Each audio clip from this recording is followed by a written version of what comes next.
Chris has asked me to talk about why I'm a Quaker or how I became a Quaker in 5 minutes. And of course, with so many things I could talk about, that's completely impossible.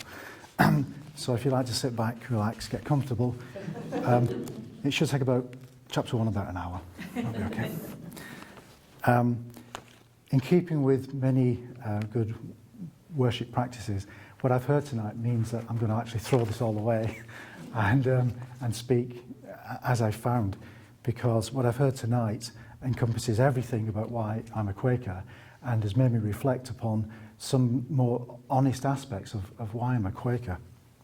I was born into a Methodist family and was brought up in the Church of England, but I must say the Christianity that I was taught didn't really mean anything to me. It didn't respond, I didn't have a response within my soul. And not only that, I found it very difficult to accept some of the things that I was being told. And in many years since, in my quest for a spiritual home, I've talked to ministers of different Christian denominations and said, I really like what I read and what Jesus said and did, but do I have to accept all these other things in order to be a Christian? And I've been disappointed to hear time and time again, well, yes, you do. And so I couldn't find a home there. And then when I was about 16, I started reading Buddhist texts, and suddenly it actually spoke to my condition. The experiential nature of it was there. The explicit way that they look at how your pride gets in the way of what you are, and really how you should question the conventions that are around. And I was able to look back then at the Christianity that I learned, and it started to make sense, and I started to see the value in things for the first time. But I never really felt at home as a Buddhist, because it's a different culture, and again there are things that you do and ways that you are, and it's not simple, and it just didn't seem right. And yet the philosophies were good, and much of my grammar, my spiritual grammar, is still rooted in that, those learnings. But I am at heart an engineer, I'm a scientist, and the one thing that we do is we're very sceptical, and we question everything, and we're always inquiring, certainly I am. And that's one of the things that I found when I started in my late 20s to learn and understand about Quakerism. One of the things was they were so inquisitive and they were so challenging. And certainly many Quakers, I believe, are uncomfortable with religious certainty.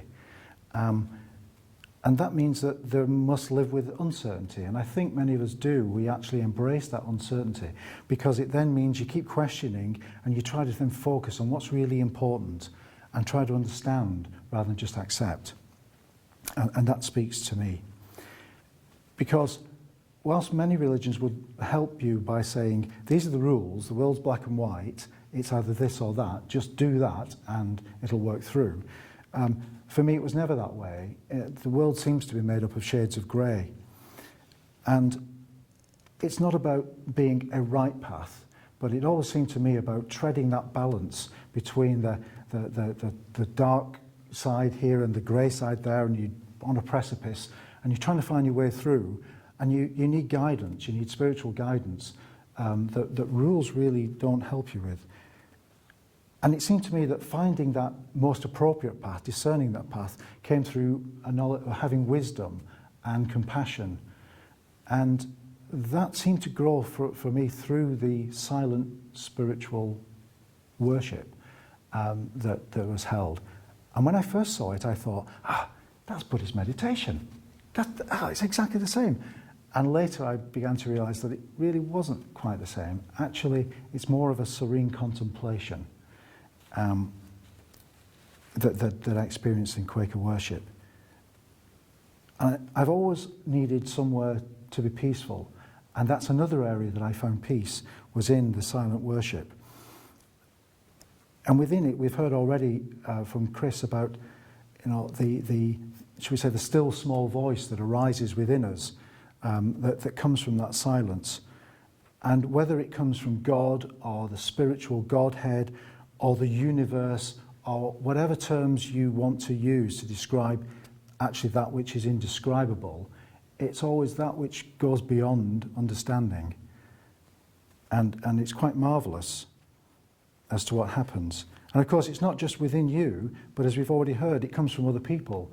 Sometimes they speak exactly to your condition. And you have those marvelous times when something drives you to say something and you're not quite sure what, and something comes out, and then you sit down, and then after meeting, 2, 3, 4 people sometimes come up to you and hug you because it's exactly spoke to their condition. And it's just marvellous. But the Quaker community, they seem to be open-hearted to me. They seem to be especially open-minded. And as I've described, that was good to me. And it wasn't just here. It was in all the meetings that I've been to when I've travelled around, as I have in different parts of the world. And in the USA, where I became a Quaker, there was a group and the same personalities, the same mindsets, the same ways of looking at the world. In fact, if anything, more diverse, because many of them there were Jews and there were Buddhists and there were Sikhs there, and it was quite surprising.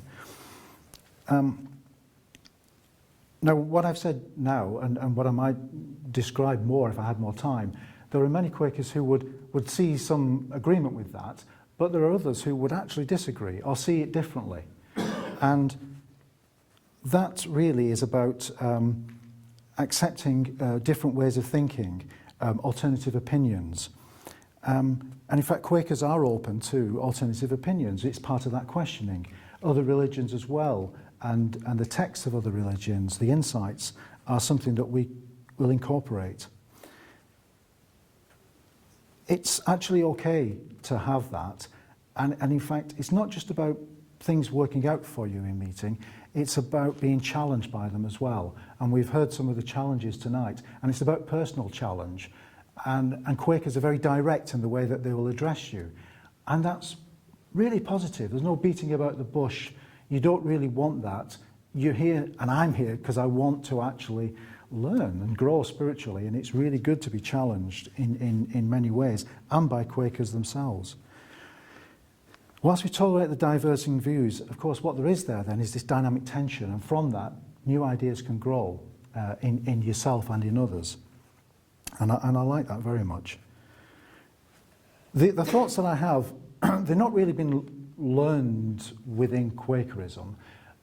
Rather, I think I sort of had them innately, and I sort of developed them. And when you see them and hear other people, you suddenly go, "Oh yeah, that's exactly what I was thinking about. That's actually me." And so you realise that you don't really become a Quaker, more you suddenly discover, "Oh, I'm a Quaker." And my little way of looking at that is to say that, if you start thinking like a Quaker and you act like a Quaker, and then when you quack like a Quaker, then you are a Quaker. So to try to summarise that really, it's about, for me, being open as an individual and as a community, and being challenging yourself and being challenged by the community. It's about finding a way forward without being bound by conventions, but actually to be adventurous and to be led by the promptings of the Spirit that act through us when we sit and worship together.